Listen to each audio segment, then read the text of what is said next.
Episode 106 of Working Class on Deercast. I'm here with Todd. What's up, buddy? Hey, man. How's it going? I'm doing pretty good right now. You are doing pretty damn good, aren't you? Yeah, without a doubt. If you're watching this on Deercast or the WCB YouTube, you can kind of see right off the bat why Todd is doing so damn good right now. It's a giant rack on the table. Yeah, absolutely. We have him held up. He's massive. He's got everything you want in a whitetail. And we're going to break down this story. So I guess the time of release of this episode is November 14th. So we're recording this. Literally, we've been hunting our asses off. We have. We're recording this at 8:15 Monday night, and I'm going to submit this for hopefully it goes on time, for Deercast for tomorrow and get everything done tonight so we can continue. Well, I'm going to continue the grind of hunting. Yeah. And you're going to go just back to work. So November 14th, things are still good. Coming into Illinois first firearm season for a lot of guys. Just doing a quick season update. For a lot of guys, that's like some pressure because for a lot of people, their whole property changes after it just gets piss pounded by 100% by firearm season. So, but I don't think guys don't worry about filling your tag and like stressing out about it too hard because I really do think that the next 10 days, some deer are locked down, but they're going to get up and move. Yeah. Well, historically speaking, a lot of the bigger bucks I've seen on my place have been, right around Thanksgiving time. Yeah. Because, the rut's kind of coming towards an end or slowing down. A lot of the does have been bred, but they're still thinking about it. The big bucks are still thinking about it. And they're like, okay, there's a couple more out there. I got to go find her. That desperately seeking phase. Yep. Yeah. You can have some success with that time. I remember my dad always talking about how much he loved hunting Black Friday. Sure. You get a day off. Yep. And I always remember him not going down on my mom's side of the family because he was hunting that weekend. Right. And I always remember stories of like, oh, I saw that big buck that we talked about and he was up checking does again. Yep. So some of the best hunting's ahead of us. I always like Black Friday because of the day off. Right.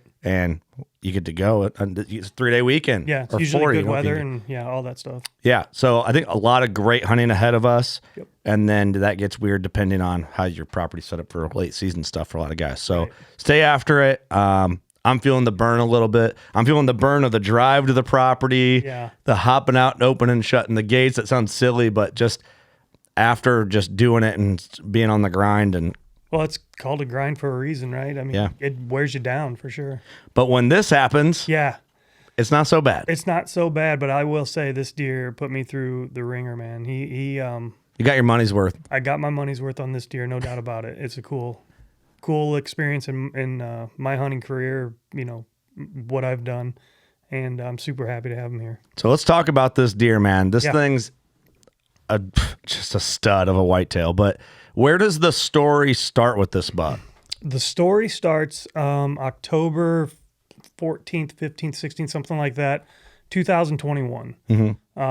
I was actually, it's kind of interesting because the first time I went in a ground blind with my soon-to-be wife, Rachel, we shot a 179 7/8 whitetail, and that was in 2020. And then the next time I took her out in a blind was the next year, and we saw this deer come in as a 4-year-old, and probably a one upper 150s, lower 160s class deer, and he just didn't look old enough to be a deer that I really wanted to take out just yet. Yeah. So we kind of gave him a pass that year, but I definitely... Which is probably hard to do. Yeah, well, the year before I killed a 180 and a 200, roughly. You were in the right mindset to pass a deer like that. That's exactly right. So I mean, it was he came at the right time. Yeah. So we let him go, and then the following year he wasn't much different than he is here, but he didn't have quite as many character points. I probably would have shot him if I had an opportunity last year because, he was one of the better deer on the farm, and I was definitely after him, and some of the intel that I learned from him last year was actually what got him killed this year. There's a couple ridges. There's a lot in that. There's a ton in that, yeah. For sure. Really my whole, I would say from as soon as turkey season was over into 2 days ago, every single move I made on a 120-acre section of the farm was made specifically with what's this deer's reaction to my movement going to be. If I was mowing trails on the upper portion of the farm, I wouldn't mow the bottoms too, because if I wanted to bump him off the top, I didn't want him to feel too much pressure. I got you. Right. Yeah. I just wanted this deer to feel super comfortable. I didn't want to push him around. I didn't run cameras in his area this summer. I just let him be. And The old John Foreman saying, the best food plot's no pressure. Yeah, 100%. Without it, especially on these older deer, right? Yeah, for sure. So you let him get really super comfortable, and you don't try to mess him up. And he did a couple of things consistently all 3 years. And that was what I was trying to capitalize on. And, the first opportunity I had, there was a good cold front in the middle of October, and I had a stand on this one ridge. It's almost like a little saddle back in the timber. And these deer would come off of this food plot or this primary, destination field, and they would come into the timber. A lot of times they'd walk across this saddle between two ravines that kind of came from opposite directions, and then they'd go across and bed on the far side of the ridge, going down into a big bottom. And so I set a stand up there because the year before, 22, there was one morning I saw him cross this saddle 7 times when he was chasing does. I was, okay, come on, when are you coming over to my side of the ridge? And he never did. Yeah, there's something to that spot, even when he's like kind of mindlessly chasing does, Yeah. And I'm sure in the future that spot's probably going to pay off well too. So I'd say if he's using it, why wouldn't another big mature buck, Without a doubt, right. So I set up a stand there with full intentions of this deer being the deer that I was targeting there. And so I went in October 15th. It was a Sunday. It was a cold, nice, chilly morning for October. And there were, I think I saw 7 or 8 bucks that morning, and most of them were, there was one, I call him the broken G4 buck. He's probably a 3-year-old that's pushing the upper 140s. He's a really nice deer that could be a good one to keep an eye on for a few years down the road. But I was watching him work a rub and some scrapes down in this little draw, and then I turned around and I saw this deer right here. He was 35 yards behind me. He just kind of snuck in. And so he had to walk behind this big split hickory tree. And when he did, I'd ranged the hickory tree before, and it was 25 yards, and he went behind it. So in my mind, I was like, it was happening quickly, right? I said, okay, the tree's 25. He's past 25. He's 30. It was just like the jump from 25 to 30 was just automatic in my head. But it was actually... So I draw, I get my 30 on him, stop him, shoot, and I can instantly know. I just saw it hit high, and I go, shoot, that's probably high shoulder. Yeah, the worst feeling. Yeah, and he ran down into the ravine behind him, that draw, and he stopped and he looked back, and he just walked off, and I was like, oh, that's not good. So I gave him like 3 hours. I got down, found my arrow. There was about 4 inches of shaft missing with the broadhead gone. And I knew exactly what had happened, and most likely it wasn't fatal. By the way, I want to add something here. Anybody that's bow hunted long enough for whitetails will do that. That's something that just happens from time to time. Yeah, Don't you agree with that, though? 100% I do. Every single serious whitetail hunter I know that's been doing it, consistently has had that experience. I really, unless they're lying, like all the 20-year hardcore bow hunting veterans, and then at 20-year plus, I don't know any of them that haven't had that happen to them. Right. It's unfortunately, I hate to say, it's kind of part of the game of the archery thing, but sucks to admit it. Yeah, it does. That but yeah, it is part of the archery.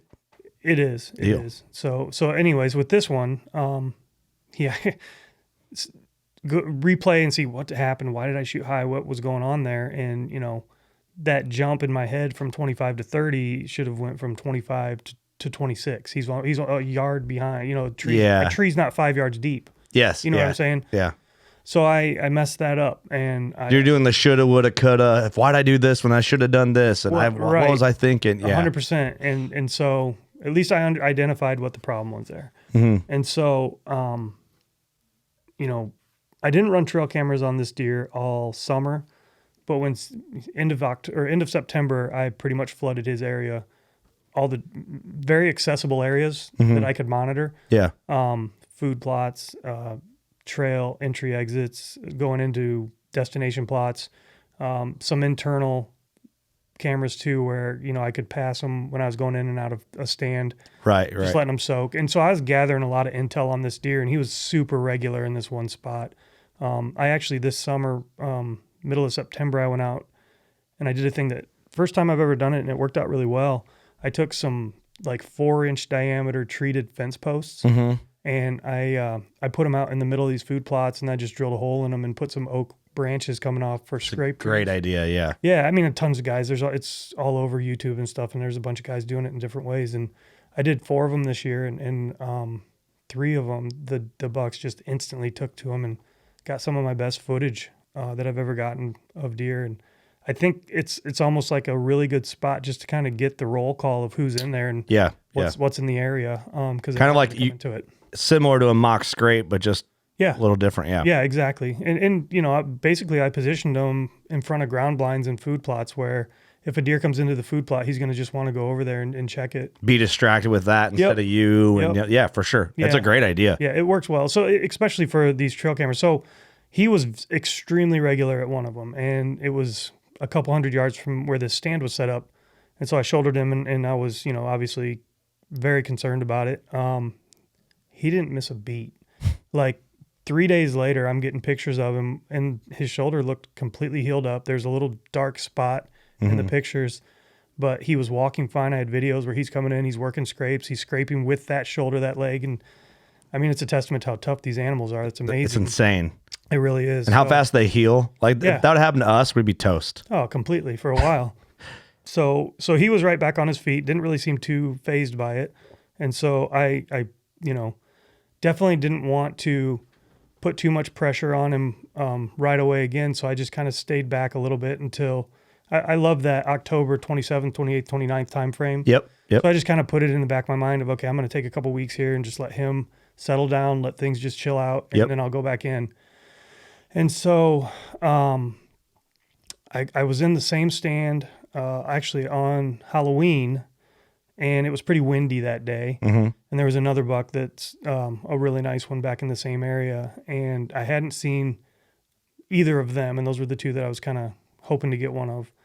And when I was walking out that day, the other big buck was bedded down kind of back on the trail getting out, and so I kind of forgot about this deer for a day or 2.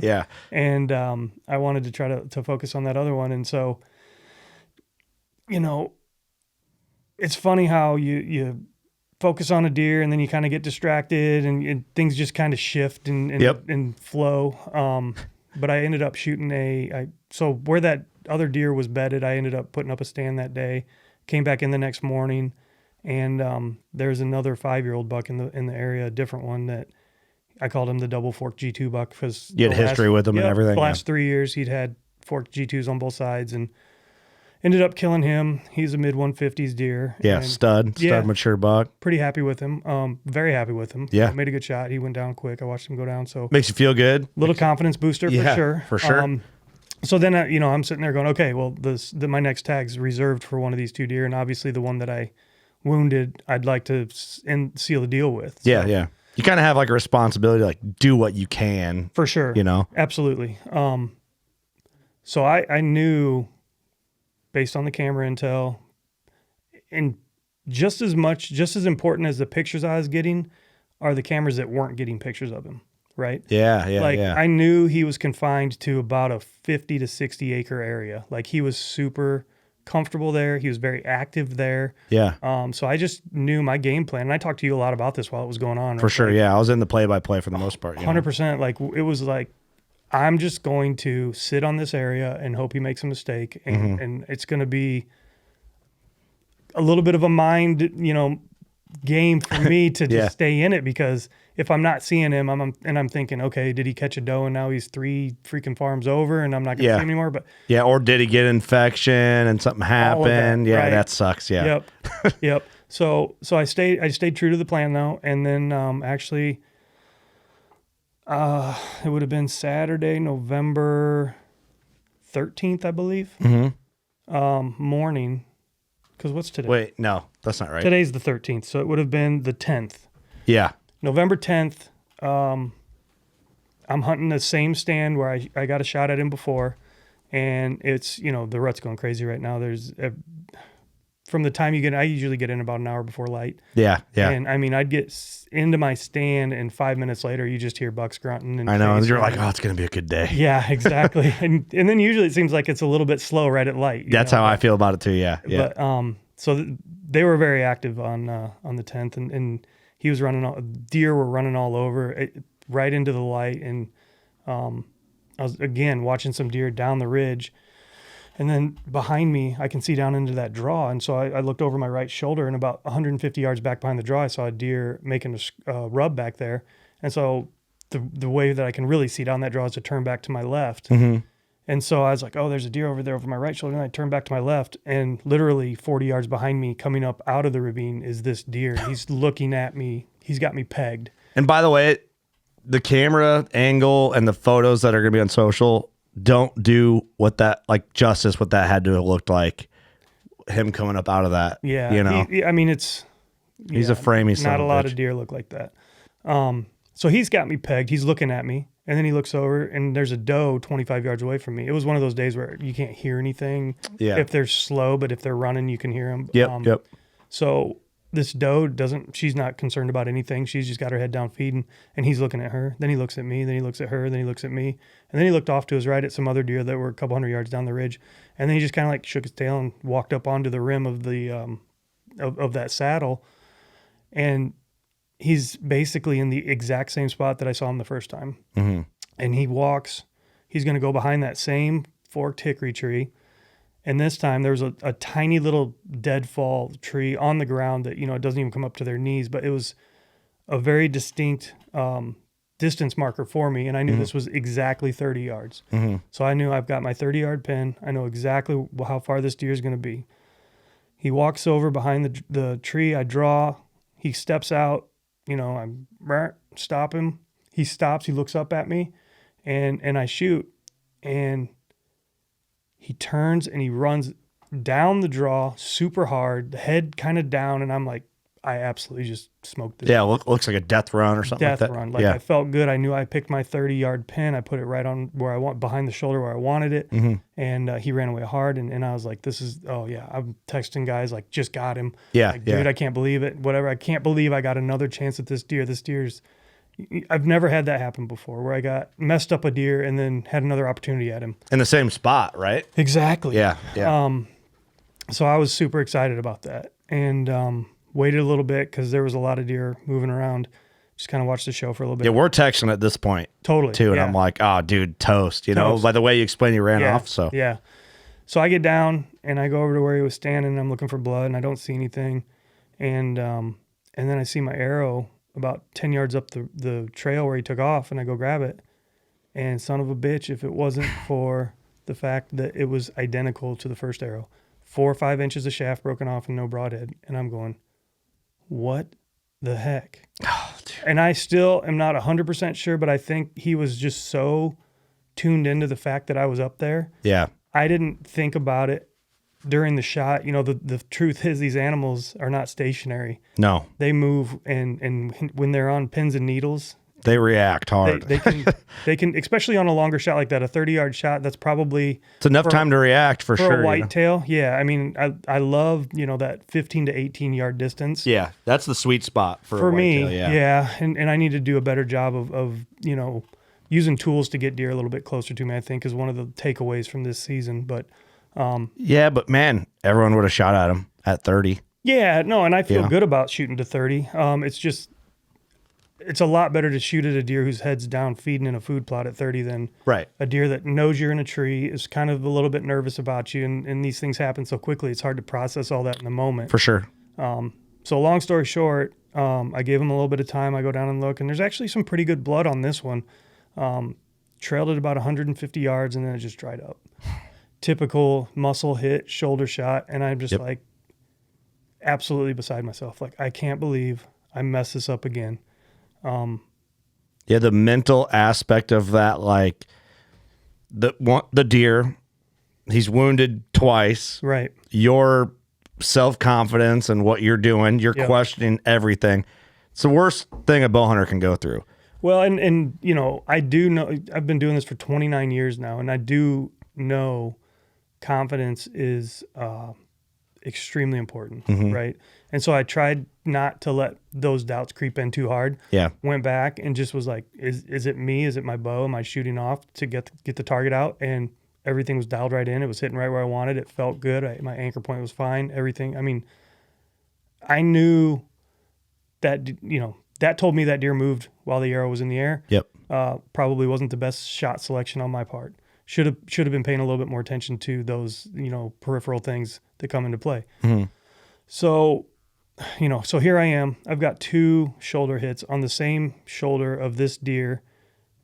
It can't be good for him, right? Obviously, the first one, I feel like he maybe would have made it through winter, but I'm just like, I have to do everything I can now just to try to relocate this thing. And now there's like this pressure to like try to get on him and like almost do him a favor in case infection sets in. What happens if he runs a doe to another 4 miles out and dies over the, you just don't know. No closure at that There's point. a giant question mark. Yeah. You need to know more information or just, I don't know what you do. You get back on the pony. Right. Yeah. I was feeling for you bad, man. I did I think 2 or 3 wellness checks on you that day. Yeah, you did. I'm like, hey, you're all right, aren't you? I appreciated. But so, I mean, just took a minute, regrouped, just stepped back from the whole thing for a second and was just like, okay, not good that these 2 shots weren't what you wanted. But forget about that for right this second. How do you close this deer out? And so my expectation was to, again, knowing that he was in a 40 to 60 acre core area very regularly. And I knew that there was a standing cornfield that I knew he was using quite a bit. I just kind of got positioned to where I could see as much ground as I could. Yeah. And just try to catch him moving. Get some clues some way or another. Right. Yep. So that was Friday morning when I hit him in the shoulder the second time. And then Saturday I caught him going into the cornfield. Which is crazy. Yeah. About 9:30 saw him go in, and when you see that, you got to be like, oh man, there's like that. Well, there he is. Couldn't believe that, right? First of all, it's like, oh my God, there he is. And you could tell he was hurting. Head was kind of low. It's not like he was, are there does out in the food plot? There was, right. There was no pep in his step really. Nope, but yeah. Nope. He was hurting. And so I knew, I needed to get this deer killed. He went into the cornfield, around 9 o'clock, 9:30 about. And so I saw him around 9, wanted to make a move at him at 9:30 because I figured he was going in to lay down. Right. The cornfield's pretty clean. So I got, it's like their safety blanket. I feel like I've seen some deer from a stand bed in corn. Right. And it's kind of interesting. I don't know. I feel like they let their guard down in a different way in standing corn. From absolutely. what I've seen, I don't know how true that is, but I would agree with that. Totally. Because nothing can get to him. Usually, yeah, no, I agree. Like you see, you see those clips of I think Nick Munt stalking up on that mule deer in sorghum, right? And he's like 4 yards from the thing, right? Exactly. Why can you do that there? You'd never be able to do that in just grass. Well, and that's the thing that came into play for me was I've gone out and done a few spot and stalk hunts in eastern Colorado, and I've been in a cornfield with a mule deer, and I've been out in the sorghum and stuff too, and it's those guys are playing a little different game out there that 99% of the time doesn't apply to what we're doing back here. Yeah, very rarely. Yeah. And so this day specifically, this deer goes in this corn, the wind's blowing from him to me. And I'm like, I'm going to give him an hour and let him bed down, and I'm going to go see if I can find him. Yeah. And so I did. I got in there and I got him found he didn't go very far into the corn. Right. So, cause obviously he's hurting. He's not wanting to move around too much. Yeah. Yeah. So I get him located, and all I was doing was I was just going in on the end rows and just kind of like peeking down glassing the row. Down him. Yep, and if he wasn't there, then I just real slowly and wait until the wind was blowing just enough to cover up all the sound. Yeah, yeah. Creep to the next one, peek down there, and I was probably 30 rows into it, and I peek around the end, and I go, oh shit, there he is. And How far was he when you first spotted him? Probably about 20 yards. Oh, geez, he was in your lap. In my lap. Oh yeah. No, it was, this is just shooting opportunity. So I set up on him, and my daughter Hattie had a basketball game I needed to head to I needed to be leaving the farm by noon. So I was like, okay, I got 2 hours to sit on this deer. And you're just after 9:30 about this point? I was right about 10 when I got to him. Okay. And so I'm just, first of all, to be 20 yards away from a 170s deer bedded down in the corn that doesn't know you're there, that's a little freaky for a minute. That's freaky. You know, you're like, Yeah. You can feel the pressure of the moment pretty fast. yeah, absolutely. And to that point, you know, to be 20 yards from the deer that you've already messed up twice and you're just desperate to finish this thing. It kind of hits you. So I'm sitting there waiting and I'm trying to be patient and I was, and the wind stayed consistent and everything was working in my favor, which was great. He would move his head a little bit, but he had his head down. So his rear end was towards me. He was bedded the long way in the row. I had nothing to shoot at. And I think I actually I took a couple pictures and some videos and I sent one to you and I was just like, man, I don't know. I think neck shot might be my only option here. Yeah. Yeah. And, we were like trying to figure out a game plan, and it got to the point where, I'm on him for an hour and a half. So this is getting close to 11:30.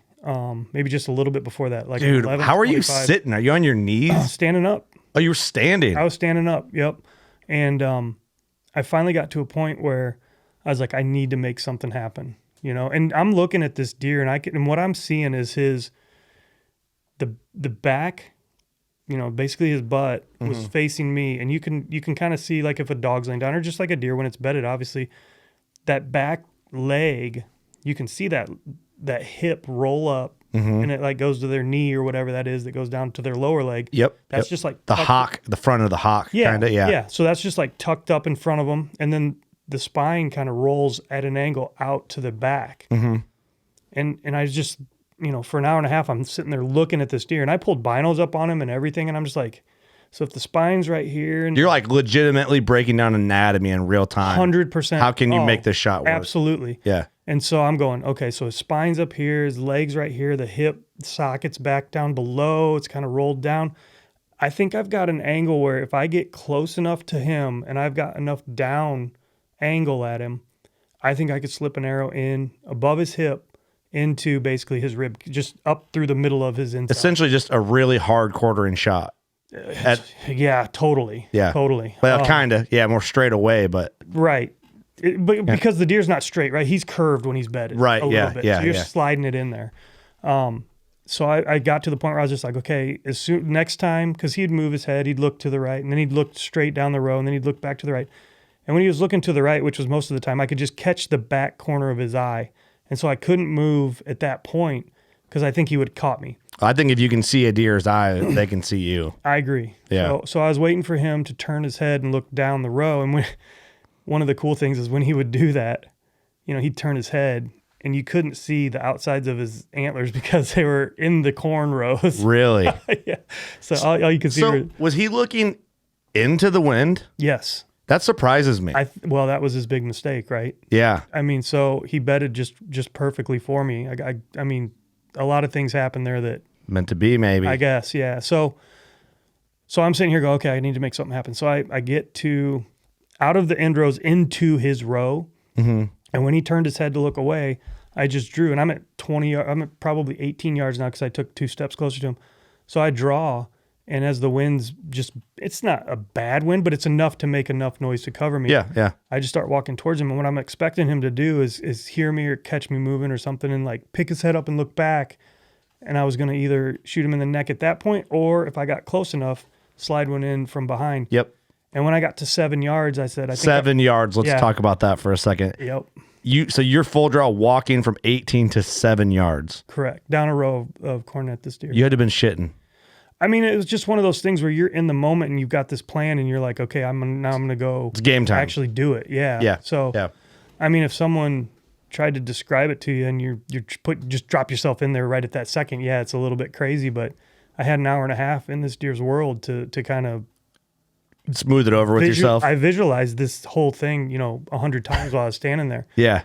So I walk up, I creep up to him and I hit him and it just explodes out of his bed and runs to the left, runs back to the right. And it sounds like someone's driving a truck through the corn, I mean, he was just knocking down stalks left and right. Yeah. And then it just stops and I can hear him breathing real heavy. And I'm like, oh my gosh, he's down.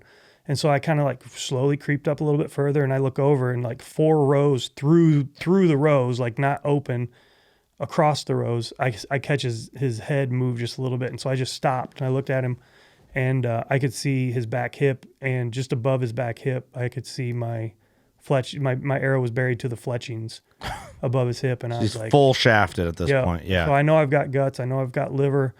Probably, maybe a lung, probably. Yep. Probably got through the diaphragm and hopefully got a lung. And so if I'm getting all of that, I'm thinking, yeah, he's not going to make it very long. Yeah, he's toast. Yeah, definitely. So I stood there and I watched him for another half an hour, and he didn't take one step. Was he moving his head at that point? Very, very, very little. Mm-hmm. You know, he was breathing pretty hard, but he did not move forward, backwards, anything at all. He just stood right in one spot. And so having to get out of there at noon, I knew I had to back out. What a weird scenario to it was leave crazy, him. Right? So realistically, I was like, okay, I'm just going to get out of here. I'm going to give him some space. He has no clue what just happened. Yeah. If I could have bet, a large sum of money on him being laying right there dead when I came back, I would have made that bet. For sure, yeah. So I go to the game, come back, and it's, so that was, I shot him at 11:30, let's say. Mm-hmm. And I come back at, I think it was almost dark, so like 4:45, 5 o'clock. And my expectation is he's either laying there hurting real bad and I can put one more in him, or he's dead. Yeah.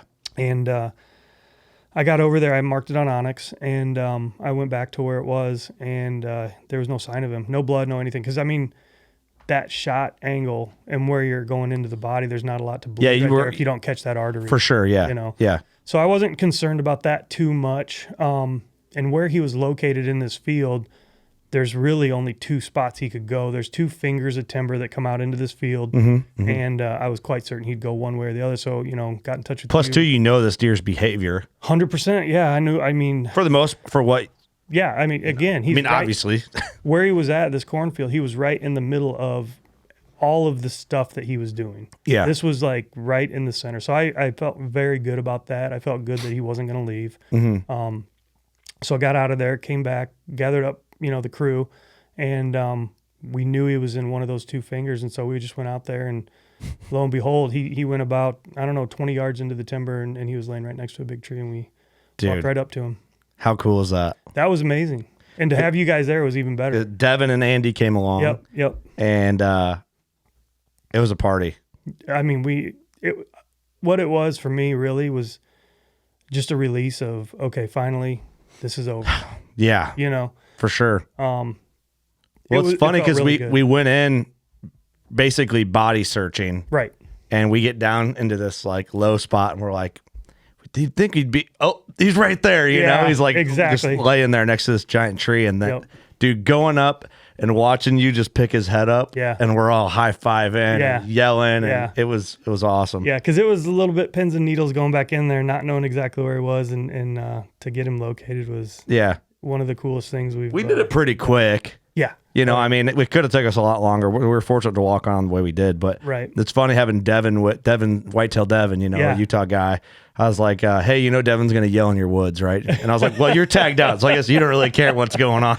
No, it didn't bother me a bit. And honestly, the way these bucks have been behaving the last week or two, I don't think it bothered any of them either. I don't think it does. It's been wild. That was a cool night. We just sat by this deer for, I don't know, what did we do? Just sit there for an hour and just everyone fondled them a little bit, took some pictures, took some group photos, and just an absolute beast, man. Yeah, and I've never set up a season to go after an individual deer before. I've known there were good deer in the area and try to put in time to get an opportunity at them, but I've never set a stand for a specific deer. I've never gone on a hunt and said, okay, I'm literally, my intention on this hunt is to go shoot this deer. I've never done that before, and I did with him, and it was just a really special situation where he was so regular in that area, and I had such history with him, knowing how he kind of traversed it, and it just, worked out really well for me. He's beautiful, man. Everything about this deer is amazing. Yeah, there is a bit of me that feels really bad that he had to take 2 arrows before I got him killed, but I'm just glad it resolved the way it did.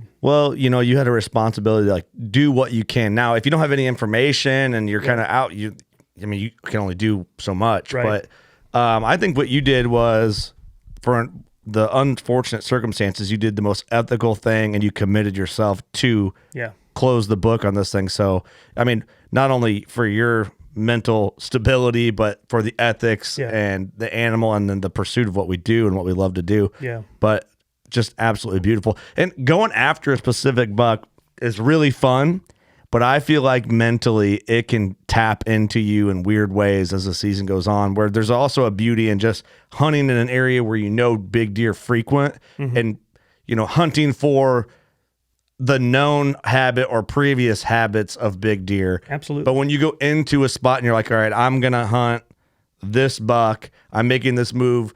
Like you said, you're mowing trails over the summer with this deer in mind. Absolutely. So that weighs a little bit. When you set up trail cameras, you're thinking about this deer. Right. So that adds to the pressure a little bit. Right. When you hang a stand, you're thinking about this deer the entire time. Every time you are daydreaming on the way to the farm, you're thinking about this deer. Yeah. So it adds like this exciting and maybe unnecessary pressure a little bit.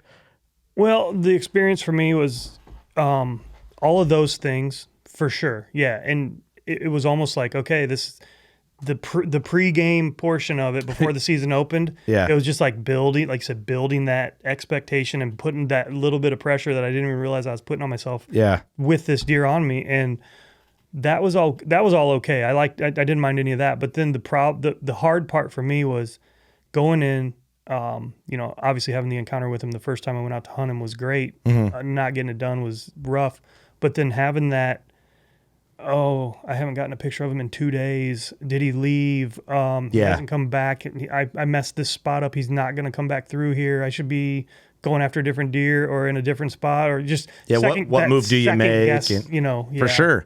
Yeah, because that's the hardest thing about whitetails. Whitetails get very mental very fast. Right. But, you know, I think, too, it's like, I think targeting a certain deer, and I'd be curious, like, it'd be kind of interesting to ask Mark about it. Like, okay, because I'm that way. Like, I've killed some great deer, but I want to kill the ultra mega deer, you know? And I've had opportunities to hunt them, but what I do, I put that pressure on myself for the deer, and then once the moment happens, it's a lot to handle. Right. And I think the key is almost removing yourself from like this deer is almost like a magical being in a weird way. No, you like, do. We You put do an that aura to him. Absolutely. And I mean, it's hard. I tell myself that quite a few times this season where I was just like, he's just a deer. Just a deer. He's going to do deer things. He's no different than the 150s class buck he shot with no problem, didn't think twice about it, and watched him fall. That's right. You know what I mean? No, absolutely. Just got different headgear. That's it. Really. But like we almost put like a Prince type purple aura around some of these deer. You know what I mean? And do. it's like oh man, when you hunt a certain buck, that's where a lot of the, like when you're playing cat and mouse, and it seems like you're zigging and he's zagging. That's where you almost feel they have critical thinking. Right. When a lot of it's just by chance, probably. Oh, 100% by chance, without a doubt. I mean, just even as small as didn't get a picture of him for 3 or 4 days. Well, did he walk on the other side of the camera? More than likely. You know what I mean? He's still in there. He's just 20 yards over. Yeah. Exactly. Yeah. So it's crazy. That's also what makes it so awesome. 100%, without a doubt. Yeah, no, I'm completely in agreement. I don't wish that purple aura vibe away from big deer, but I think it's learning how to mentally manage it when you're in the situation. Yeah, I think that's a good way of putting it. I'm stoked for you, dude. Thanks, man. I appreciate it. I'm really happy. Absolute hammer. He was right around 180 with some. I mean, he's got some broken stuff, so I'll call him 180. Well, you're being generous. I appreciate it, but I don't really care. I mean, that's just a number at that point. You know, just the whole experience was pretty amazing, and he's special. So this deer probably stands out more than a lot. I mean, I know you got some giants, but this deer's pretty special. He's very special for sure. Cool. Tagged out, brother. What are you gonna do with all this time? Well, you know, it kind of is a really a cool thing to be able to have an opportunity now to maybe dig into some of the other spots of the farm that I've kind of had down on the list of maybe I should check these areas out. And play around with it a little bit and see what's going on with some other spots and try some new blinds and just. You can freestyle now. Freestyle. Yeah, exactly. Gain some intel and. Yep. That's it. It's awesome. Well, thanks for letting us be a part of the recovery, man. 100%. That was a party. That's the days we live for as whitetail hunters, man. It don't get no better. I have a good friend of mine, Nick Massa, that I say, there's not enough days in a man's life like this. And that was one of those days last night where you just don't get to do that enough times in your life to I said that to you too when we were cruising over to go like look for them. Like the moment you're in right now is a pretty sweet moment. 100%. So I'm just glad it worked out. Me too. I felt real bad if he would have been there now. But we got him. Yep. Here he is. And you made quick work, man. Got him. Yep. Got him all butchered up and caped, and here he is on the studio table. Might be the quickest turnaround time as far as recording a podcast after. Pretty quick. Get it? Yeah. A day later. They don't get any faster, really. Exactly. So fresh off the press, I'm going to now edit this podcast, submit it, and you guys will listen to this one as fresh as it could possibly be. So congrats, buddy. Yeah, a lot of season left out there. I hope everybody stays strong, and there's definitely going to be some more big ones going down. Stay strong. Stay strong. Good luck out there. We still got half of November. That's right. You know, holidays kind of. Tell your family to screw off. I'm just kidding. Don't do that. Do what you got to do to get yourself more time hunting when it counts. So thanks everybody for tuning in, watching, and listening. Congrats, Todd. Yeah, I appreciate it. Thank Killing you. it. You know what to do. Go shoot a giant. See you next week. Later.